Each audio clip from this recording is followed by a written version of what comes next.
end of the day, it's all about dispersion. It's all about limiting segregation. Because if those two things are not adequate, then that's when we have imbalances of micronutrients.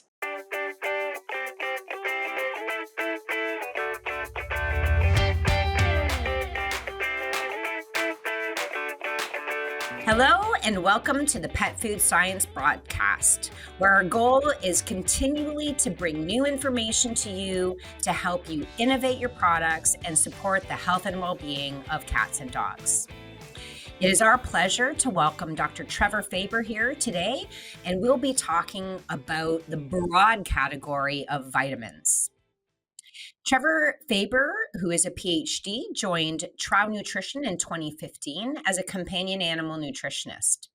He's currently the director of Companion Animal Nutrition at Trouw Nutrition, and he oversees blend formulation and provides technical assistance for Trouw's pet food customers.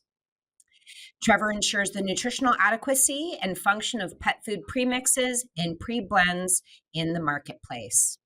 He collaborates with global Trouw colleagues for pet nutrition and innovative products for the industry. And I personally am humbled to be able to call him my colleague and friend, as we've known each other for quite a little while. And I also work with Trouw globally, and very, very much appreciate our collaborative efforts. Welcome, Trevor. Glad to be here. Long-time listener, first-time podcaster. Well, I am very excited to chat with you today. I love chatting with you about everything science and everything in the pet food science industry. So I'm sure today is going to be really exciting. Now, for a little bit more background for the listeners, would you mind giving a little bit more of an academic and experience background so they know what you bring to the table? Yeah. I was kind of unique in my life in that my dad was PhD swine nutritionist and actually worked for Premix company. So growing up, I actually grew up in the premix industry. So my dad talked, and when I had that high school conversation with my dad about what do you want to be when you grow up, I told him I liked animals and nutrition and something in agriculture. And he encouraged me to apply to the University of Illinois for the Companion Animal program. And for me, Champaign was just an hour north, so that was a great fit for me regionally as well. And so I applied and got in, and Dr. George Fahey was my undergraduate advisor. So that was fun to sit down with him as a freshman, and he asked me what my career aspirations were going to be, and I told him I want to get a PhD in dog and cat nutrition. And he was kind of like, okay, well, let's make this happen. And so you can start as an undergrad. I knew this is what I wanted to do. And so working with Dr. Fahey, he helped me put all those steps in the right line. And he accepted me into his program as a master's student to the state of PhD. So it was great to get to work with him. I mean, it's this world-renowned respect he gets with industry and things. It's great. So my work there was as a master's student. We've looked at protein quality evaluation of food-grade meat substrates. So I had the privilege of using ileocalinated dogs. I was one of the last students to get to use that model. Then also had different animal models to use as well for this protein evaluation. Then for my PhD work, looking at the effects of prebiotic on the immune system. So that really challenged my education, looking at the interaction of the immune system and also the gut health. So we use different tick models and other disease challenge models to look at the immune system. So for me, it was a great education just because I was, not just kind of in the typical mold of you want to think of nutrition, but really kind of broaden horizons on immunity, gut health, and the microbiome. So with that, graduated in 2011, then started working on Mars Pet Care as a product developer, which was a great experience because I was using my nutrition degree, but also got into food science, food chemistry, and everything else that goes along with that. So the education just never stopped whenever I started at Mars. And then I joined Trouw about 5 years later and been here since. And honestly, I'm learning the world of micronutrients and all the challenges that go with that. 84 million times a day, pets eat meals with ingredients from Trouw Nutrition. We bring together the science of ingredients, nutrition, and blending to unleash possibilities for pet food brands. Premixes are just the start. Turn to Trouw for higher inclusion ingredients too, like proteins and carbohydrates, and highly sensitive ingredients like probiotics. With our palatants and base blends, you can feel confident about what comes in our bags and goes in yours. Learn more at TrougNutritionPets.com. Yeah, well, let's talk about some of those micronutrients. And I've had some of your other colleagues on talking about minerals. So for the listeners, we're not talking about minerals at all today. We're going to specifically focus in on vitamins. So Trevor, I thought maybe we could start with when you are putting together a vitamin premix for cat and dog, not and or maybe. What vitamins are you considering? Let's just start there and then we'll work our way through the depth. Yeah, when we start the Premix formulation, it's really working with the customer to understand what are the nutritional targets and also what are the marketing targets as well. So, obviously we worry about species, we worry about life stage. They have them working with what their nutritional strategy is going to be. Some customers are, formulating to minimums.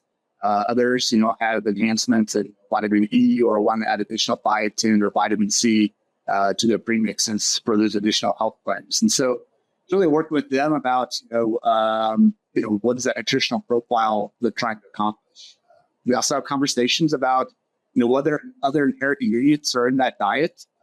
For example, if they're going to contain fish, usually the vitamin D levels are quite high. So we make premixes for customers that actually don't contain vitamin D at all. And so they rely on all that inherent vitamin D in their other substrates or other ingredients to help fortify that diet. So we want to make sure that, the vitamins that we're formulating are supplementing and complementing the rest of the diets. That way we're, meeting complete diet profile and not just over fortified anything that can cause some type of health issues.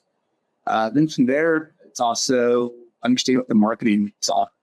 In grade 3, obviously we be cognizant of the new ingredients and the carriers and other attributes we be trying to use those.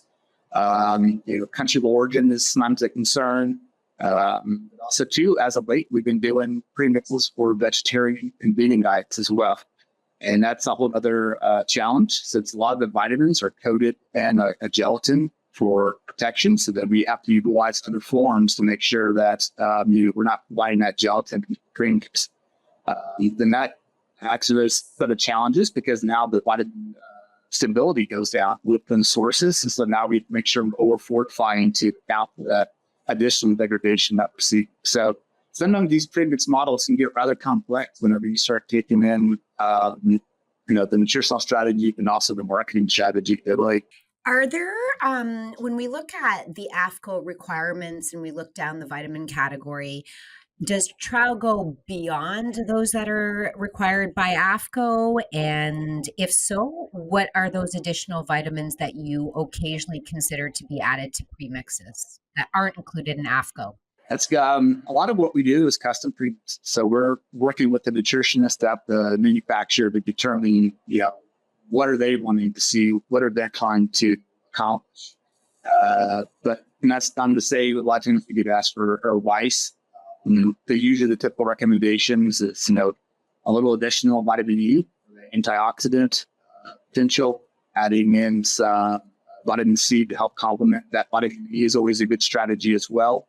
Biotin is always very popular, especially the dog premixes, but just for the skin and coat benefit as well.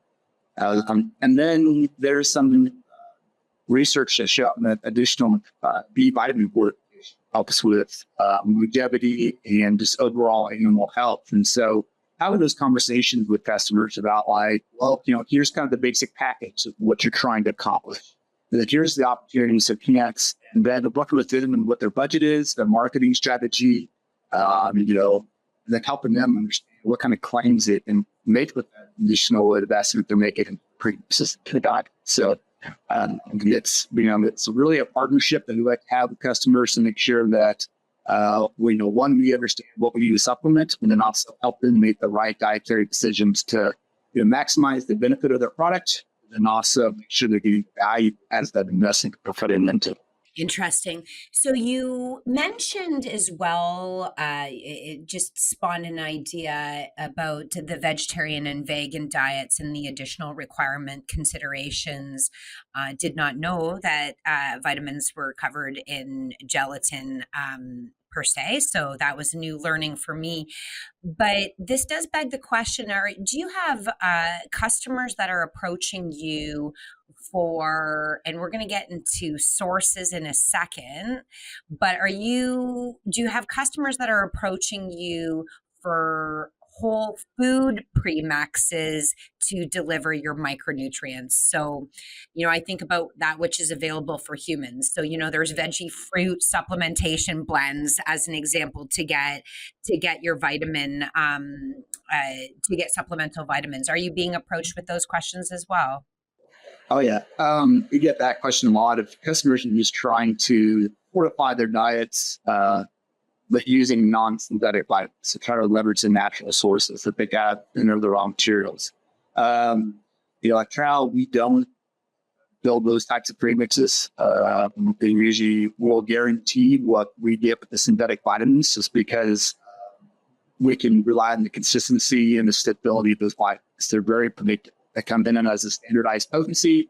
We have a long history of understanding the stability of those vitamins through the supply chain. So, premix storage, processing losses, and then also stability on shelf. That's not to say, though, that, customers want to try to leverage and maximize those natural vitamins in their product. We'll work with them on that. But we put a little bit of honest back onto them to understand the variability they have within their raw materials. So the fluctuations from lot to lot code on their end, testing challenges that come a lot of times with vitamin testing.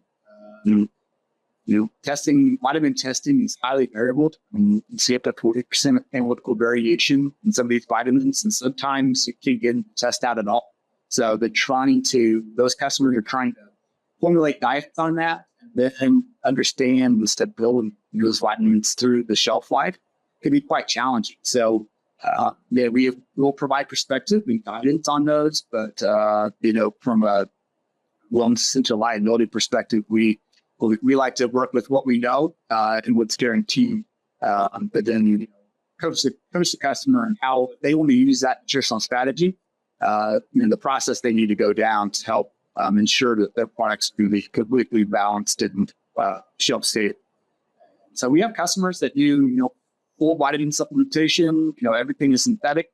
The other dietary ingredients are just providing that additional boost or enhancement. And we have some customers that are very select. So they might just supplement one or two vitamins, or maybe half dosing of certain vitamins just help boost their diet. And show where we have. So those are kind of trade-offs. Vitamins are in a constant state of degradation, and especially the natural forms. They are designed to remain within an intact cell within that plant. And once we start processing our foods and our ingredients, we expose them to air, moisture, other metals, oxidizing agents, oxidizing fats. And this all starts causing degradation, and so it's that lack of knowledge of really what is that stability, where are we at, and what's that rate of degradation. And it's kind of one of the big advantages that synthetic vitamins provide. It's just the predictability. We're starting at a known concentration every single time in that rate mix, and so because it's just a good rounded state to start with, then we can build off of that. And so. That's where, working with customers and saying, this is what we can provide, and it's going to be guaranteed, and the variability of the raw materials needs to be considered factored. You use the word liability as a company, and I think that when we're talking about data informed decision making, which is what you're doing and what you're providing to your customers, that means that you need data. And one study on the stability of one natural vitamin in an ingredient is not sufficient. It needs to be a lot broader scale and repeatable and many times for you to feel confident in including those. So I heard that loud and clear. One thing you did bring up, and I know is a constant conversation, is this idea about synthetic versus natural. Now, you've already described some of the lack of data in the naturally occurring vitamins, but could you provide the listeners with a little bit of an idea about how many of the vitamins are, and I'm putting it in air quotes, but synthesized? Because I think that the pet owner has a very different idea about what that means than what it really is. So essentially what you're asking is just how those vitamins manufactured that we utilize? Yes. Yeah. Exactly. So some of them, vitamin A, vitamin E, those are made through more of a chemical reaction. Some big pharmaceutical chemistry. We're building a molecule and getting that right target that we want. Vitamins like riboflavin, B12, those are actually made through a fermentation process. So they have a microorganism that is able to produce the vitamins as a byproduct of their fermentation, and then they collect that, and that's what is what we're feeding to the cow. And also things like vitamin D3 is actually extracted from lemon or wool grease, and so that's actually an animal derived, which then becomes a challenge to the vegan. And so there's natural vitamin E we've heard about. That's extracted from vegetable oils through the extraction process, and then I'll modify it to make it more stable. But a lot of these vitamins that we utilize do go through some sort of chemical reaction, add a side chain or some type of modify the structure in a way that helps really enhance the stability. Natural vitamins by themselves, the natural structure has really low stability. So chemically modifying it really, enhances the stability and allows us to utilize these within the supply chain of pet food that we do. The best example is retinol. Natural vitamin A, it's really unstable. So vitamin manufacturers go through a process of cutting it into a bead. So gelatin, it's different starches, and they add antioxidants to that, and really helps them become a stable beadlet, which then allows us to survive this supply chain of vitamins to foods. They even still, all that modification to that vitamin A to protect it, it's still one of the fastest degrading vitamins we supplement in the market. So usually those are kind of our checks.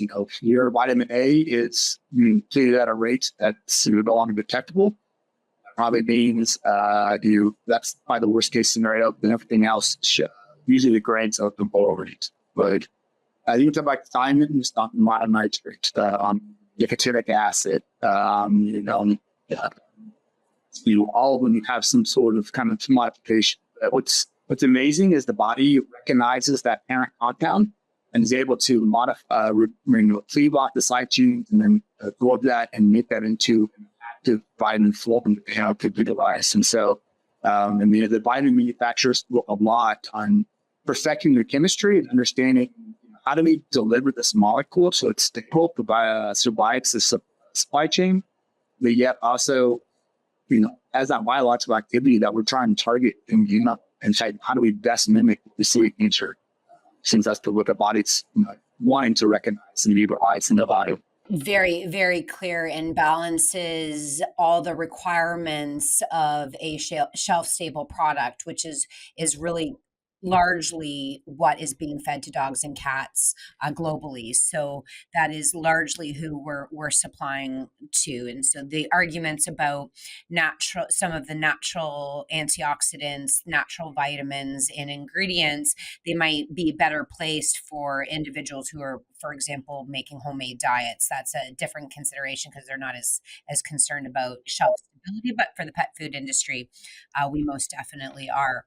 So would you mind talking a little bit to you've mentioned a couple of different sources of vitamins. We've talked about synthetic and natural as kind of the parent differentiator between the two of them. But then within each one of the vitamins, there are also different forms of those vitamins. And can you speak to the different forms of those vitamins that can be considered by customers as well? So it really comes down to application. We fortify vitamins and a variety of different products. What's really good with this, livestock industry with their milk producers. And so they need vitamin forms that are able to go into solution, either solubilize or be miscible. So it's simply in solution while the animal is ingesting that product. But if there's every now and then we get asked to make a dog's core strength or some sort of doggy water, or do some sort of water soluble premix for a customer based on their application. So the vitamin forms, some of them are designed to be insoluble because they tend to have the greatest stability that way. But whenever we got to change the application of the vitamin, we got to choose the vitamin form. And so that we're going to be focusing on the water soluble vitamin A or water soluble vitamin U. We'll use niacinamide versus nitric acid. And so these type of changes allow us to make sure we're using the right form to premix, but also we got to recognize that we're greatly changing stability of these vitamins. And so when you do that, we have to make sure we're changing our dosing and concentration in that mix into soil. A good example is vitamin A 500 water soluble. So normally in typical extruded dog food, we use vitamin A 1000, so it's twice OT, but it's encapsulating that equal matrix. When we're trying to do vegan premixes, I have to switch over to the vitamin A 500 water soluble to in that gelatin. My stability drops more than half. So now my vitamin A fortification goes up 50x no matter where we first start. And so, that's a big change. So we talk with customers, even in supply chain, we have an ingredient shortage. We can't just swap out vitamin sources one for one and move back down the line. There are big ramifications whenever you want to try to change in the vitamin form or, the technology that the design people to. That's kind of also adds to the challenge and making sure you're asking the questions with the customer. How are you using this premix? What's the intent? And then also making sure that we're formulating that properly in the backside to make sure that we're providing the nutrition that the customers expect. Yeah, interesting. Another interesting perspective. I don't think that I appreciated the insoluble, soluble components of those vitamins. Really good addition. And of course, all these conversations about pet food make me constantly also think about the food that I personally eat as well, and the considerations through the supply chain to product development, product supply. Really fascinating. So last but not least, when we're thinking about kind of putting these premixes together, is that you generally do exactly that. You put an entire premix together, and it's a very small component of diets in contrast to the animal and plant-based ingredients that are going in that supply the energy, protein, carbohydrates, and fat. So can you talk a little bit about the importance of adequate blending of the premix, but then in addition to that, considerations of adding that premix to a final product? Yeah, when we work with micronutrients, we're a low inclusion part of the diet. If we're and the B vitamin, rich mineral requirements are need super low amounts. And then the ingredient sources that we use are highly cooked. So we kind of almost got two things going against us. We're on low inclusion ingredients, plus we're using high potency ingredients. And so having those properly dispersed with the other at the premixer, and also ensuring good mixing time and manufacturing. So we have a lot of conversations with customers about how we need to add carriers and other additives to our products to make sure we get a good mix whenever we're premixing these products. So, first and most important is a carrier, which is some sort of typically organic material. So not USDA organic, but carbon containing. So rice hulls, pea fiber, and xanthus grass, rice flour, those types of things it can add. And what helps is one, to dilute out the vitamins. And so the inclusion rate of the premix comes up in the diet, which helps with weighing accuracy at the time of manufacturing. But also when we're mixing that, it helps carry the vitamins, helps disperse them throughout the mix. A lot of the vitamins are very fine powders. Sometimes they can be electrostatic. They don't always have the best flow properties. And so mixing that with the carrier really allows them to disperse better. But also, too, once we get it mixed, those carriers help limit the vitamin segregation. Because sometimes we're using different particle sizes. We're going to have segregation of fine particles at the bottom and coarse particles at the top. And so these carriers are carefully selected and been studied to make sure that they're going to limit that segregation within the product. Another big advantage or another important ingredient we add is some form of oil. So whether that be mineral oil, or if the customer doesn't allow that, then we use sunflower and canola oil. But what that does is makes that carrier kind of tacky and, for lack of a better term, wet. It becomes oily. But then it really allows those fine powders to adhere that carrier. So when we're mixing it and moving it around the mixer and conveying it out, those particles pack onto that carrier and allows it to limit that segregation and get better mixing. And so with those components, sometimes too, we'll even add some calcium carbonate or calcium chloride to help further dilute out that premix.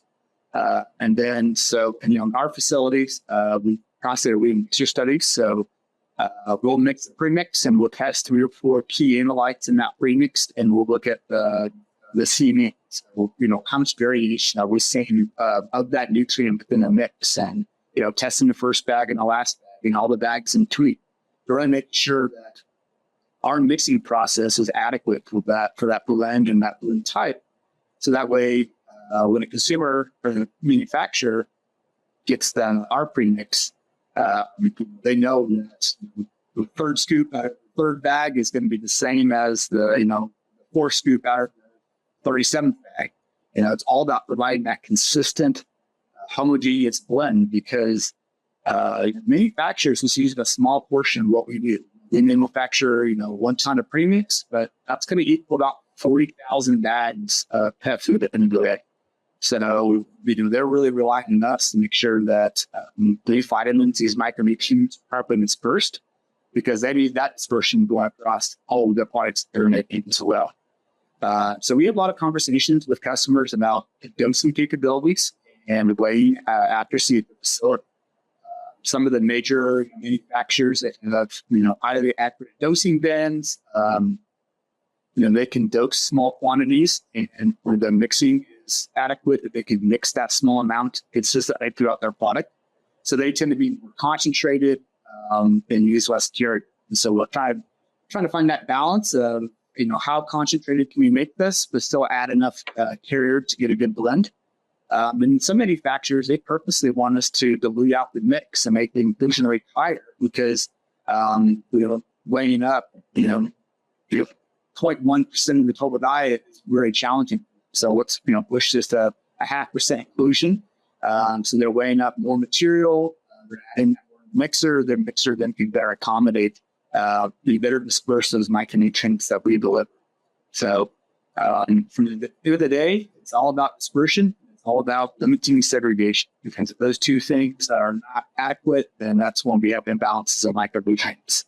And that's when you start testing finished products and you see imbalances and highs and lows. And, the thing that keeps me up at night is peddling with walking by a bag of food. That might last 6 weeks.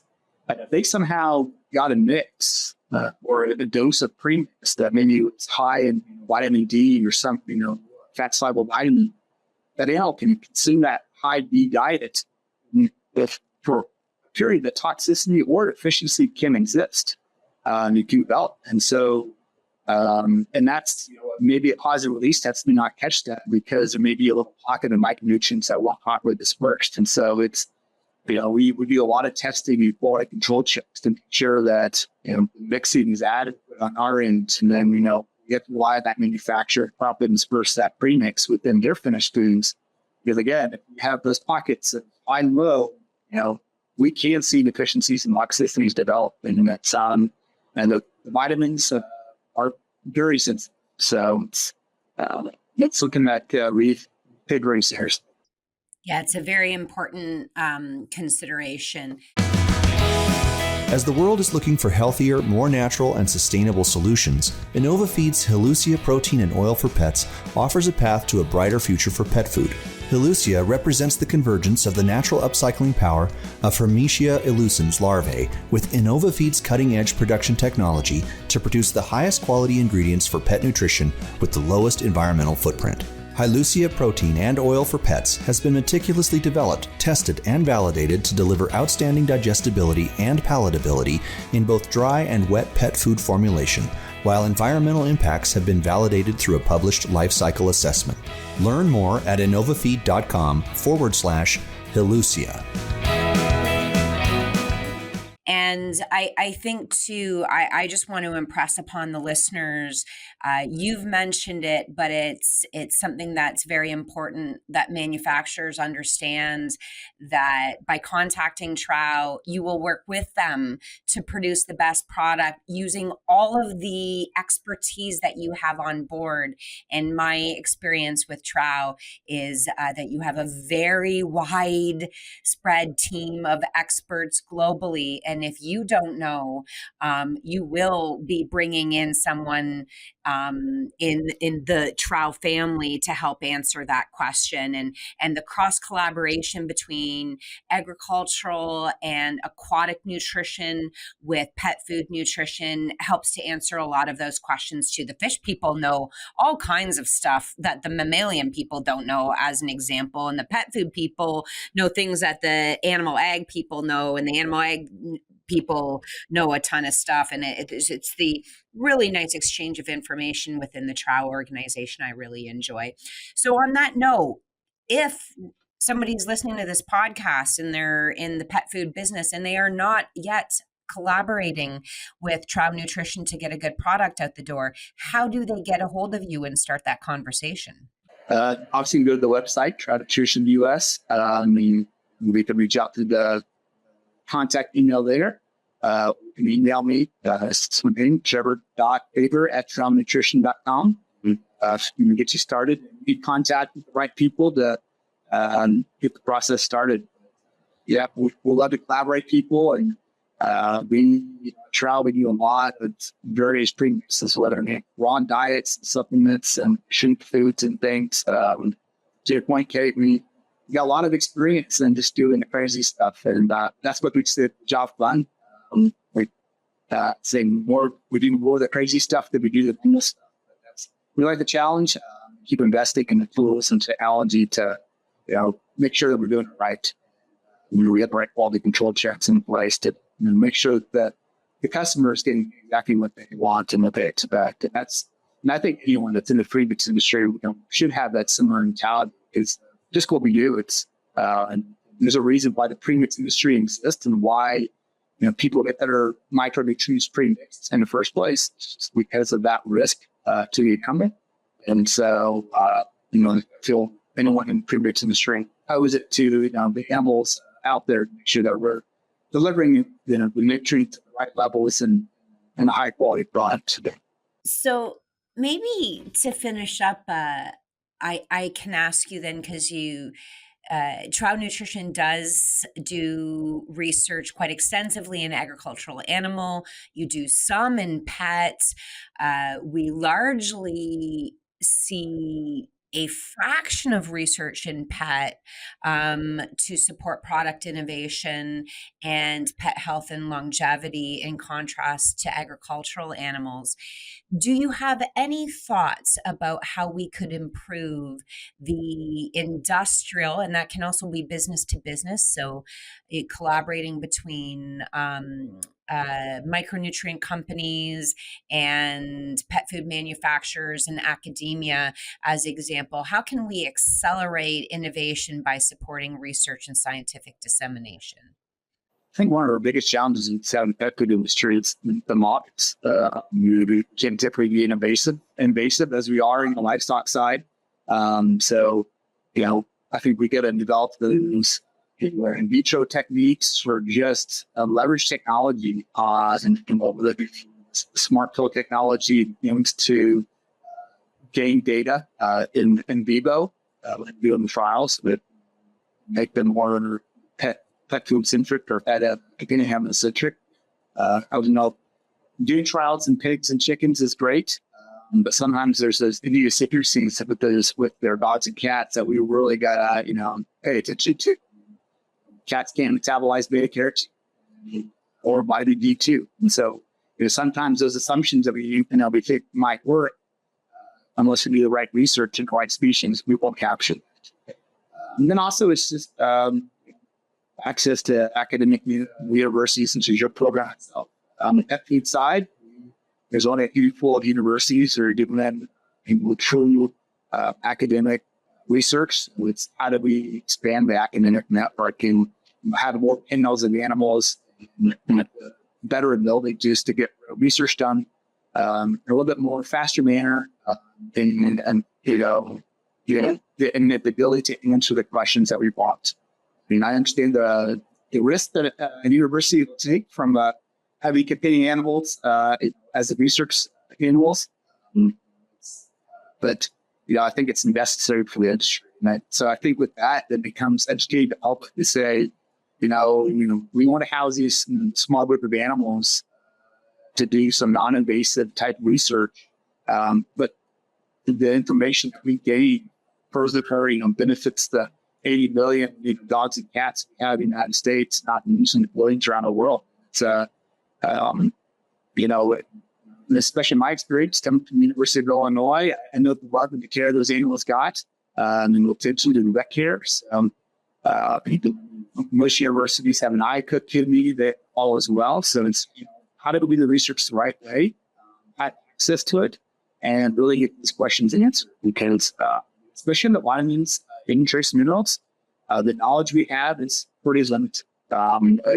I kind of always say more or less we're just keeping it through the ditches. We know the levels that don't allow deficiency or toxicity. We don't have a better idea of a little bit more better or a little bit less. What vitamins are really driving sweet outputs. And so just having that access is important.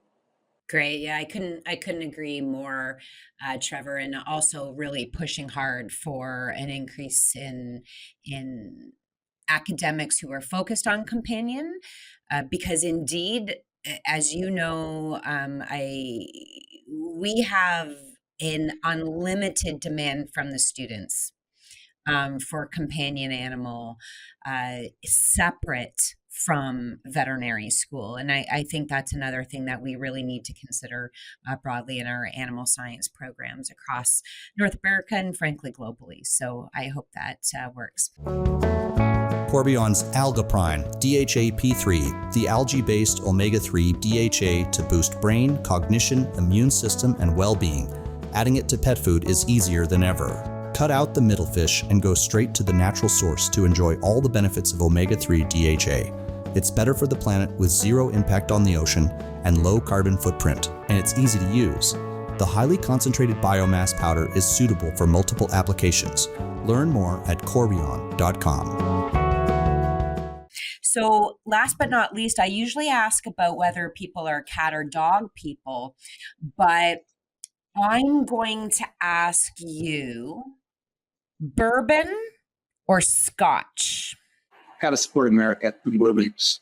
Excellent. I figured you'd be a bourbon man. I didn't put tequila in there. Maybe that'll toss it up. Something about that peat flavor in scotch just turns me off. I agree. I just actually think if you've ever been to a Scotch distillery, I literally walked in and thought it smelled like a horse barn, but that might be part of it. But I think I would go bourbon as well, actually. Can't beat a good bourbon on the rocks. Exactly. Totally. Although maybe a tequila on the rocks would be better. It depends on what mood you're in. So with that, thank you so much, Trevor, for your time. and have a fantastic day. All right. Thank you very much. Appreciate being here.